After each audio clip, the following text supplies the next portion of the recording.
செய்தியை பார்த்து வருகிறோம்.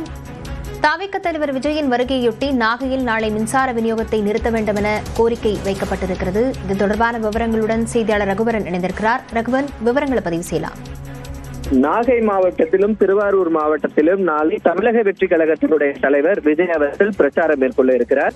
குறிப்பாக நாகை மாவட்டத்தில் பாஞ்சியூர் ரவுண்டானா, நாகூர் தெற்கு பால்பண்ணை உள்ளிட்ட பகுதிகளில் அவர் பிரச்சாரம் மேற்கொள்ள இருக்கிறார். இந்த பகுதிகள் எல்லாம் பாத்தீங்கன்னா உயர் மின்னழுத்த கோபுரங்கள் இருக்கிறது.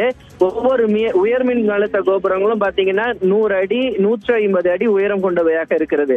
இந்த உயர் மின் அழுத்த கோபுரங்களில் அதிக வோல்ட் உள்ள இந்த மின் கம்பிகள் செல்வதனால பிரச்சார நேரத்துல ஏற்படும் கூட்ட நெரிசல் அதிகமாக இருந்தால் அந்த மின் கம்பிகள்ல யாராவது ஏறுவதற்கு வாய்ப்பு இருக்கு. உயர்மின் கோபுரங்களை தொடுவதற்கான வாய்ப்புகள் இருக்கு.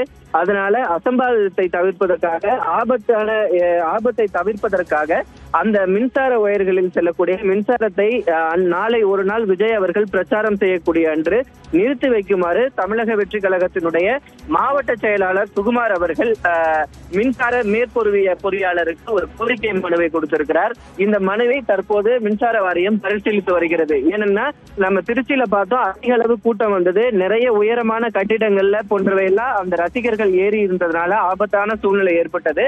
அந்த ஆபத்தான சூழ்நிலையை தவிர்ப்பதற்காக இந்த கோரிக்கை வைக்கப்பட்டிருக்கிறதா பார்க்கப்படுகிறது. லாவண்யா, விவரங்களுக்கு நன்றி ரகுவரன்.